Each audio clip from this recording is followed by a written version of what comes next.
자, 이번에는요, 여당 대선 후보들이 등장하는 기사를 좀 몇 가지 준비했습니다.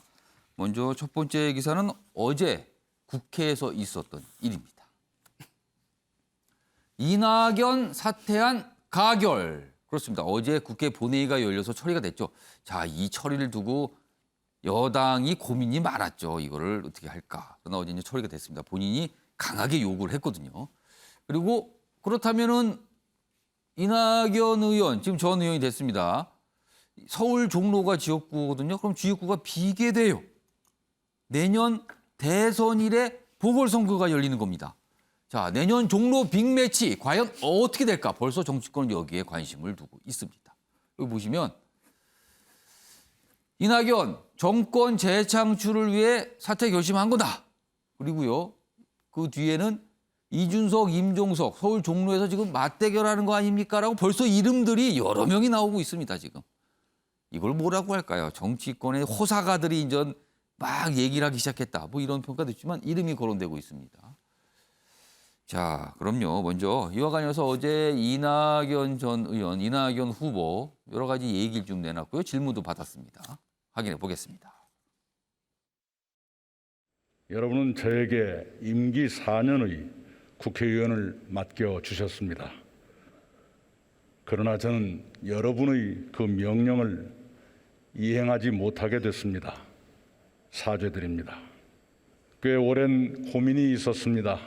정권 재창출이라는 역사의 책임 앞에 제가 가진 가장 중요한 것을 던지기로 결심했습니다. 정세균 후보님이랑 통화를 좀 하셨다고 기사가 나왔는데 어떤 얘기 하셨는지 잠깐. 사적인 통화 내용을 다 공개한다는 건 도리가 아니죠. 제가 뵙겠다고 하니까 이렇게 언론에 노출될 텐데 그럴 것 없이 그냥 전화로 말씀드리겠노라고 서로 마음을 잘 알지 않느냐고 그렇게 말씀 주셨습니다. 자, 얘기 좀 해보겠습니다. 박찬희 교수님. 기자들 질문을 받았어요. 정세균 전 총리와 뭐 전화통화 뭐 이런 얘기잖아요. 근데 뭐 전화통화를 해서 뭐 얘기를 나눴다. 근데 서로의 마음을 잘 알지 않겠습니까? 어떤 대화를 나누셨습니까의 질문에 그래요. 서로의 마음을 잘 알지 않겠습니까? 이 마음은 뭡니까? 저는 근데 앞에 말이 중요한 게 아니고요. 예. 이 말이 중요한 게 아니라 그 전에 한 말이 더 중요한 어떤 것 같아요. 말입니까? 만나자. 만나자는 거 왜 만나겠습니까? 사퇴한 후보를. 당연히 후보의 지지 선언 또는 저를 지지해 주세요. 그렇죠. 뭐 선언까지는 아니지만 조직적으로 좀 그 지지층을 갖다 흩뿌리지 말고 오늘 좀 나를 도와달라. 뭐 이런 얘기를 하려고 만나는 거 근데 아닙니까? 얼마 전에 정세균 전 총리가 경선 포기 정도에 이제 하차한다고 하면서 누굴 지지한다고 전혀 밝히지 않았어요. 민주당을 지지한다고 그랬죠. 아무도 지지를 안 한 겁니다. 자, 그러니까 만나자 그랬는데 까인 거 아니에요? 쉽게 얘기하면. 아, 지금 저 방송에 적합하지 않은 말을 썼는데 거절을 당했다는 거죠. 네, 거절을 거절을 지금. 당했습니다. 예. 자, 그러면 그런 거 그다음에 마음 알지 않냐? 아니, 우리가 통화할 때 뭔가 거절하고 나서 나도 마음 아파 또는 예. 내 마음 알지? 뭐 이런 얘기 약간 붙이잖아요. 그 이상도 이하도 아니라고 보이는 거예요. 아, 그러면은 어제 저 질문을 봐서 서로의 마음을 안다는 거는 이낙연 후보가 그냥 스스로 그렇게 해석을 한 내용이라고 보시는 거예요? 얘기는 안 하지만 예. 도와줄 거다라는 뉘앙스로 지금 이낙연 대표는 그런 쪽으로 해석을 한 것 같은데 앞뒤 맥락을 다 놓고 보면 예. 이게 정말 도와주겠다는 얘기인 건지 아니면은 내가 지금 누구를 돕기도 사실 곤란한 입장이다. 민주당을 지지한다고 그만뒀는데 어떻게 특정 후보를 돕느냐. 내 마음 알지 않냐. 이낙연 총리 좋아하고 그렇지만 내 입장도 좀 이해해달라. 뭐 이런 속마음이 있을 텐데 예. 그걸 다 드러내놓고 말을 할 수가 없잖아요. 예. 그러면은 그중에 일부분 좋은 얘기만 상대방이 듣기 좋은 얘기만 할 수 있는 거 있기 예. 때문에 좀 이걸 가지고 정세균 후보 측의 지지층이 또는 정세균 후보가 이낙연 후보 지지에 마음이 있다. 이렇게 보기에는 예. 사실 좀 그 앞뒤 말들이 좀 뭐랄까요 균형감이 좀 없는 것 같습니다. 그러니까 어제 이런 얘기들이 정세균 전 총리와 뭐 전화 연락을 했다. 이게 주목받은 이유는 추석 연휴가 끝나자마자 호남 순회 경선이 있거든요. 근데 정세균 전 총리는 호남 중에서도 전북에서 강한 세력을 갖고 있다. 이렇게 모든 정치권에서 보고 있거든요. 그렇기 때문에 주목을 좀 받은 겁니다. 다음 기사 보겠습니다. 이번에는 이제 보궐선거 내년 대선일에 열리게 됐어요. 종로 보선 대선과 같은 날 여야 셈법이 복잡하다. 자, 이렇게 되면 이게 서울 종로는 정치 1번지 상징성이 강한 거거든요. 그렇기 때문에 대선 필승 러닝메이트가 될 수도 있다는 거예요. 공천 자체가. 이것도 과제인데 양당의 거물급 내세워 시너지 효과를 노리고 있다. 지금 이렇게 돼 있습니다. 이거 김재섭 전 비대위원. 국민의힘에서는 누가 어떤 이름이 지금 나오고 있습니까? 뭐 이제 현재인 당 대표인 이준석 대표 이야기도 나오긴 합니다. 왜냐면은 일단 원외의 인사이기 때문에 당의 어떤 장악력을 위해서라도 원내에 진입하는 것이 좋겠다라는 의견들이 있어서 이준석 대표의 이름이 거명되기도 하지만은 예. 저희는 이 선거구별로 당협위원장이라고 해서 그 지역에 이 당원들의 장이 항상 있습니다. 그렇습니다. 대개는 이제 현역 의원들이 같이 겸임을 예. 하고 있죠. 저희는 지금 종로구 선거에 국회의원이 없기 때문에 다른 지금 당협위원장이 이미 배정이 되어 있긴 이른바 합니다. 국회의원이 아닌 원외 당협위원장. 그렇죠. 원외 당협위원장이 현재 있긴 있습니다만은 예.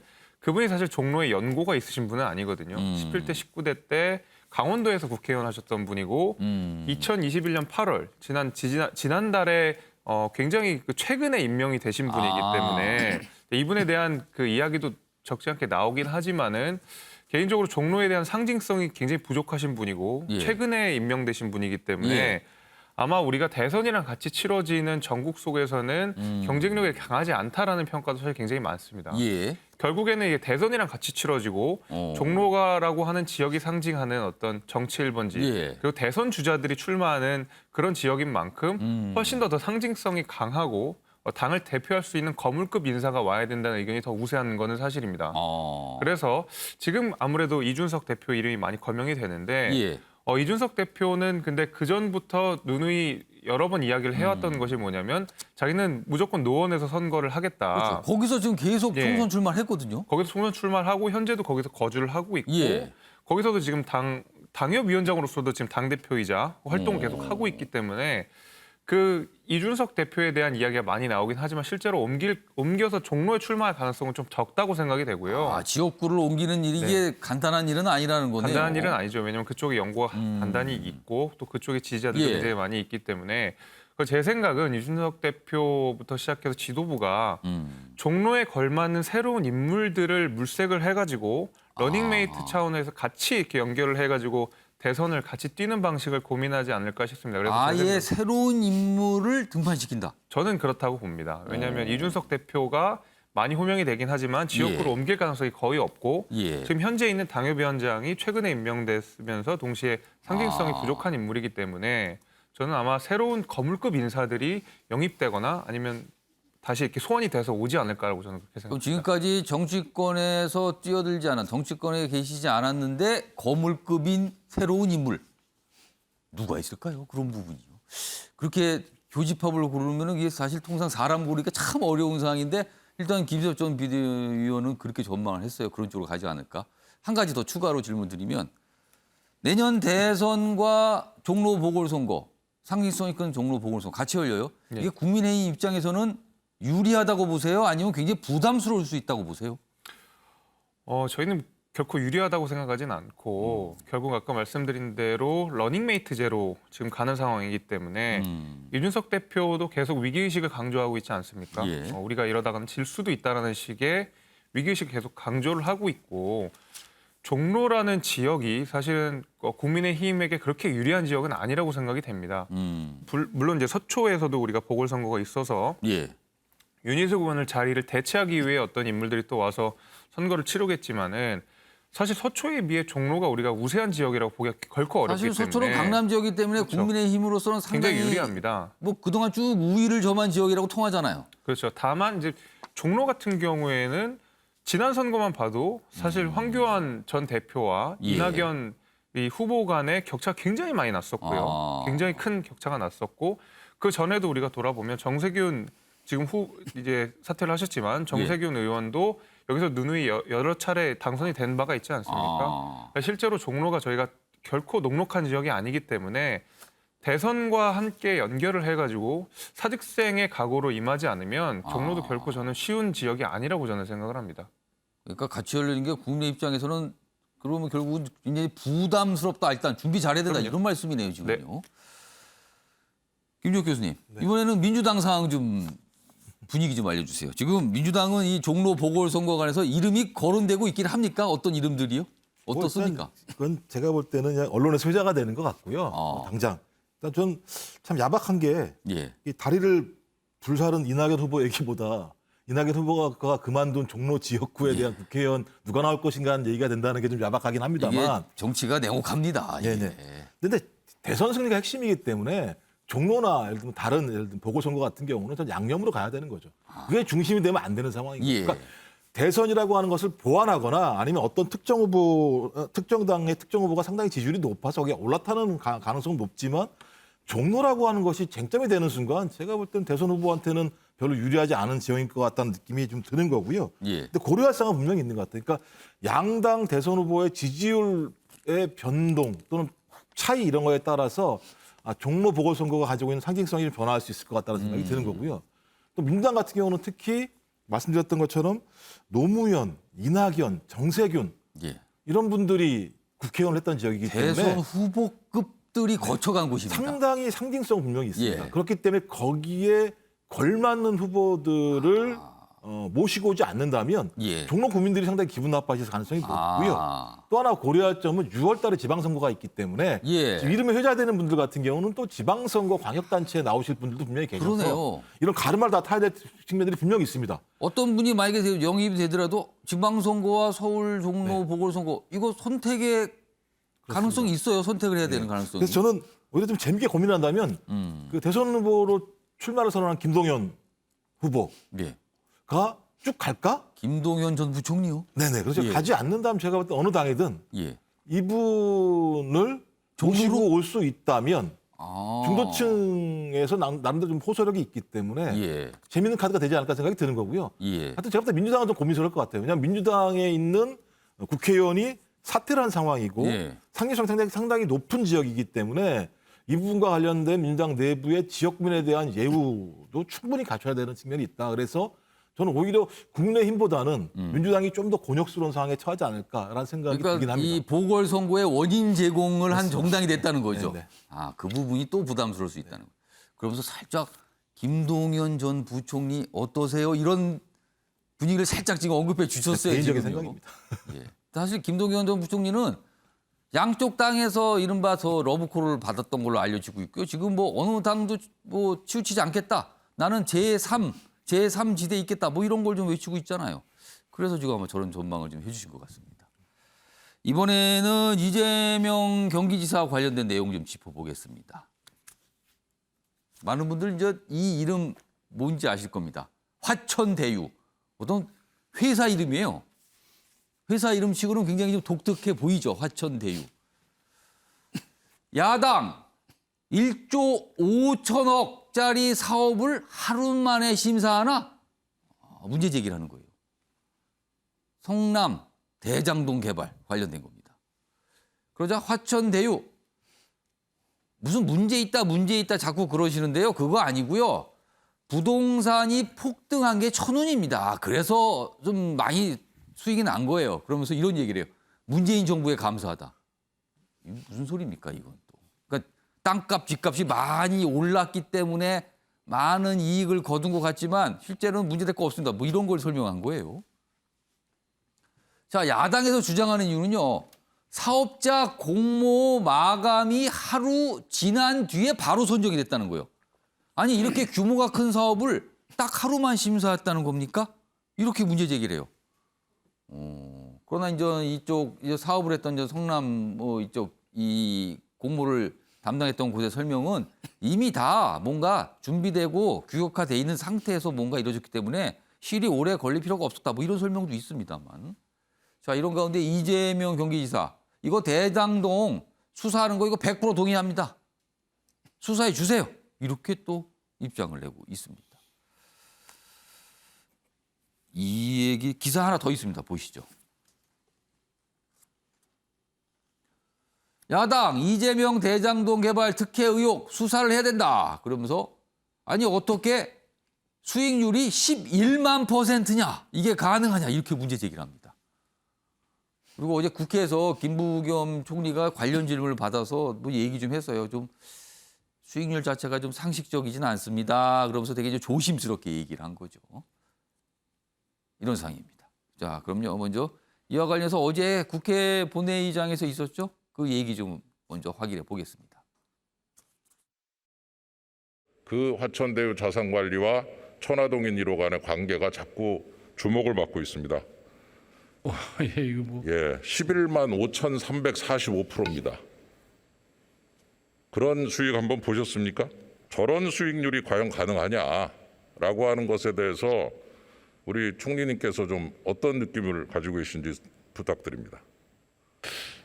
그래서 뭐 제가 뭐 이런 내용을 잘 몰라서 그렇겠습니다만은 조금 뭐 예, 상식적이지는 않다라는 그렇죠. 생각이 드네요. 예, 예. 상식적이지가 않죠. 자, 이 사안 뭐 며칠 지났습니다. 언론 보도를 통해 처음에 이제 알려졌고요. 그러니까 문제 제기가 된 거죠. 의혹으로. 그렇다가 이재명 지사가 강하게 반박을 했습니다. 이거를 문제 삼는 자체가 문제다. 그리고 그 이후에 야당이 가세를 했죠. 야당이 이제 문제 제기 계속했고 어제 국회 본회의장에서 저런 질의응답이 나온 겁니다. 윤영걸 전 대표님, 이 사안 지금 어떻게 보고 계십니까? 보통 상식으로 판단해야 되거든요. 예, 상식이 좀 잘 이해가 안 되는 거죠. 예, 이재명 지사가 과거에 성남시장 재선할 때 2014년에 있었던 일인데 그 민간 개발 이익이 크잖아요. 성남 대장지구면은 그 남판교 위치가 좋은 데거든요. 이거 이른바 남판교로 불리죠. 거기는 뭐 아주 좋은 자리예요. 그뭐 분양 100% 되고 예. 누가 해도 잘 되는 자리인데 그거를 민간 특혜를 배제한다고 해서 공영 개발을 했는데 예. 공영 개발에 참여한 데서 거의 떼돈을 버는 거예요. 그러니까 이해가 좀 안 되는 면이 이 정도는 있는 거죠. 떼돈이다. 이 그렇죠. 정도는. 떼돈이죠. 예. 아니 그 2015년 3월 26일 날 오후 6시에 마감을 했는데 원서 마감을 공모 마감을 예. 했는데 다음 날 발표했어요. 저 큰 거를 하루 만에 그냥 누가 바로 또 사업을 담당한다. 이걸 그렇죠. 발표한 거죠. 그러니까 아직 뭐 증거는 나온 건 없지만 뭔가 좀 이상하죠. 그리고 성남도시개발공사 수익률이 7,000%. 그것도 굉장히 높네요. 어마어마하잖아요. 지금 은행 금리 1%도 안 되잖아요. 7,000%요. %고 거기에 참여한 화천대유라는 데는 5천만 원 넣었어요. 불과 5천만 원. 근데 찾아간 건 577억. 이거는 계산이 안 되잖아요. 천문학적이죠. 예, 그리고 또 SK증권의 특정금전 신탁 들어갔거든요. 예. 특정금전 신탁은 SK증권이 한 게 아니라 예. 그 참여자가 있습니다. 그 사람 이름은 안 그러니까 밝히려고 SK증권은 신탁만 했다는 거죠. 이름만 SK증권을 빌린 거죠. 거기에 참여한 사람들이 3억을 넣었는데 예. 나중에 가져간 게 3,463억 원. 수익률은 11만 5,345%. 이런 사람들 국민연금 운용 좀 맡겼으면 좋겠어요. 그러니까 아까 노후 대책 말씀하신 좀 해결돼. 5천억, 3억 이게 이제 그 어떤 회사를 만들 때 이제 자본금을 말하는 말씀하시는 거죠. 네, 그건 넣은 게 그렇게 수익률이 많이 나니까 상식적으로 민간한테 가는 이익을 배제하기 위해서 공공이 가져오기 위해서 했는데 예. 공공한테 참여한 데가 저렇게 많이 가져가니까 그러니까 공공이 이제 네. 환수한 게 7,000%니까 여기도 참 높아요. 근데 그렇죠. 민간 쪽 가져간 걸 보니까 더 높다라는 거죠. 그렇죠. 그리고 또 분양한 개발한 데가 어디 저 외곽 지역 산골짜기도 아니고 누구나 다 아는 알짜 땅에다가 저렇게 한다는 게 좀 이해가 안 가는 거죠. 그래서 저는 이것도 좀 수사해야 된다고 봐요. 예. 지금 윤석열 후보에 대해서도 고발 사주 의혹, 예. 공수처도 수사하고 서울중앙지검도 수사하고 예. 또 저 검찰 저 내부에서 한동수 감찰 세 군데서 하잖아요. 이것도 아직은 뭐 나온 건 없어요. 뚜렷하게 뭐 범죄라든지 뭐 직무유기라든지 나온 건 없는데 상식적으로 봐서 너무 심하지 않느냐 이거죠. 그래서 어제 국무총리도 그랬잖아요. 좀 상식적이지 않은 것 같다고. 예, 그리고 이재명 지사도 수사하는데 100% 동의한다. 나 떳떳하다. 그러니까 좀 밝혀주세요 수사로 그래서 이런 겁니다. 저는 뭐 지금. 공수처나 검찰이나 뭐 특검을 하든지 이럴 때 있으려고 그 검찰이나 이런 거 하는 거 아닌가. 그리고 내년 선거에 영향을 주지 않기 위해서라도 예. 최대한 빨리 공정하게 뭔가 국민의 의문점은 좀 풀려야 되지 않느냐 이런 생각이 듭니다. 박찬환 교수님 이 사안 어떻게 보고 계십니까? 이재명 지사가 이 부분 해명할 때 민간에게 돌아갈 이익을 예. 공영 개발을 통해서 무려 시민들에게 5,500억을 갖다가 예. 돌려줬다. 그랬을 때 잘했네라고 생각을 했습니다. 그런데 그 다음 들리는 소식, 5천만 원을 넣었는데 그 회사가 5년 뒤에 577억을 벌었다. 그 좀 많이 그러니까 배당금 형태로 가져갔다는데 좀 액수가 많긴 합니다. 그렇죠. 이게 좀 너무나 비상식적이죠. 그러다 보니까 당시의 계약서가 어떤 기준으로 작성됐는지 지금은 예. 이게 핵심인 것 같아요. 그러니까 지금 나오는 얘기로는 주 수익, 그러니까 예상 수익 중에서 가장 큰 수입은 성남 도시개발공사가 가져가고 그 다음은 뭐 SK나 이쪽에서 가져가고 나머지는 다 기타 그러니까 화천대유라든지 이쪽에서 가져가는 걸로. 그러니까 민간 쪽에서 가져가기로 했다. 그렇죠. 이렇게 계약이 돼 있다고 그래요. 그러니까 공공에서 가져가는 건 정해져 있었다. 그렇죠. 그거는. 그건 정해져 있었는데 당시의 예상 수익과 실제로 부동산의 이 가격이 폭등하면서 이 예상 수익이 커서 이제 그 나머지라는 파이가 커진 거네요. 배보다 배꼽이 더 커진 거죠. 그래서 이런 얘기가 나는 건가요? 화천대유 측에서 부동산 폭등이 천운이다. 그러면서 문재인 정부 얘기를 이렇게 꺼낸 겁니까? 자, 그래서 이게 정말로 계약 과정에는 당시의 예상 수익 기준으로는 아무런 문제가 없었는데 예. 정말 하늘로부터 정말 도움을 받아서 천원으로 저런 천문학적인 돈을 번 건지 아니면 이 계약서 자체가 불공정하게 또는 누군가의 입김으로 이렇게 만들어졌다면 혹시라도 이 부분은 문제가 있었던 거 아닌지. 그렇죠. 원래 공영 개발을 한 취지가 이 이익을 갖다가 시민들의 이익으로 환수하겠다라고 하는 게 공영 개발의 목적인데 예. 물론 성남 도시개발공사가 5,500억이라는 큰 돈을 시민들에게 환수한 건 좋은 일이죠. 예. 그런데 그 나머지 그보다 더 큰 또 5천억, 7천억 같은 돈이 또 다른 데로 샌 거잖아요. 그렇게 보면. 물론 투자를 했으니까 주는 건 맞지만 너무 과다하다는 거죠. 예. 좀 그런 점에서 이 계약 과정에 문제가 없었는지에 대해서 이거는 분명히 뭐 상식선에서 의심을 할 수밖에 없기 때문에 뭐 감사 또는 뭐 수사 이건 뭐 어떤 식으로든지 불가피한 상황 아닌가 싶습니다. 여기 내용 좀 소개해드리겠습니다. 이쪽 이 기사의 뒷부분입니다. 먼저 여기 보겠습니다. 성남도시개발공사 관계자, 그러니까 성남도시개발공사가 관계돼 있는 곳이잖아요. 그러니까 심사가 왜 이렇게 빨리 됐는가? 뭐 그거에 대한 설명이에요. 공모 지침서에 이미 평가 기준과 평가표도 다 명시해뒀다. 다 공개된 상태다. 심사가 오래 걸릴 필요가 없다. 이런 설명을 좀 했고요. 아래로 갑니다. 여기 보시면 그러니까 수익이 민간 쪽에서 가져간 수익이 너무 큰 거 아니냐 이런 지적을 계속 받고 있잖아요. 그거에 대한 설명을 쭉 하고 있는데 이렇습니다. 여기 보면 애초에 설정한 계약 그대로 한 거다. 이들이 제시한 계약서에는 이로 가겠습니다. 뭐 일종의 뭐 우선주주 뭐 등등등 하는데 남는 것, 그러니까 일단 공공으로 빠지고 남는 거는 전에 그냥 가져가게 돼 있다. 이런 취지의 설명을 내놨습니다. 김재섭 전 비대위원 어떻게 보셨어요? 쉽게 말해서 이제 냄새가 나는 거죠. 이거는 냄새가 많이 나는 사업이고 사실 뭐 계약서대로 이행이 됐다고는 하지만 예. 이 문제가 좀 이상한 그 점들이 좀 많이 보입니다. 예를 들면 이제 성남의 뜰이라고 하는 SPC 사업 특수법인 예. 목적이 있는 것이고 거기가 좀 구조가 이상한 것이요. 93%가 우선주고 나머지 7%가 이제 보통주인데 지금 문제가 되는 화천대유라든지 이제 SK증권이라든지 하는 것이 그 7%의 지분을 몽땅 가지고 있습니다. 근데 그 SK 그 증권 그 이름을 빌린 거지만 거기에 있는 6명의 투자자가 사실은 화천대유의 대표와 아는 사이라는 것이 이제 언론상의 이제 보도인 것 같고요. 그럼 사실상 그 7%의 지분을 가진 모든 사람들이 화천대유의 대표와 아는 사람이다. 그러니까 그 보통주 7%를 몽땅 가지고 있다라는 것이거든요. 근데 지금 문제가 되는 것이 우선주 93%에 대해서는 1,822억이라는 어떤 고정 수익을 딱 박아놓고 나머지 모든 수익에 대해서 보통주가 가져가는 형식으로 계약서가 작성되어 있거든요. 그러니까 저렇게 엄청난 양의 그 이 수익을 얻을 수가 있었던 건데요. 1,822억을 제외한 나머지 모든 예. 수익을 가졌기 때문에요. 한 4,040억 정도가 이 보통주에서 다 가져가게 된 건데 그 7명이 다 아는 사람들이다 하면은 이제 문제가 생기는 거죠.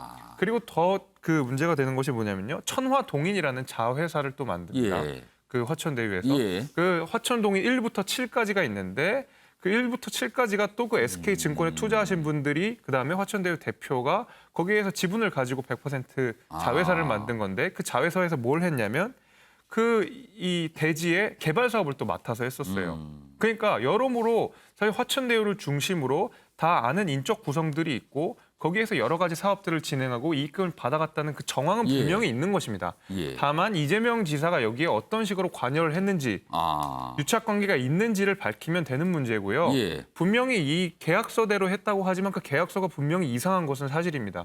이후에 개발 과정도 이상한 것도 사실이고요.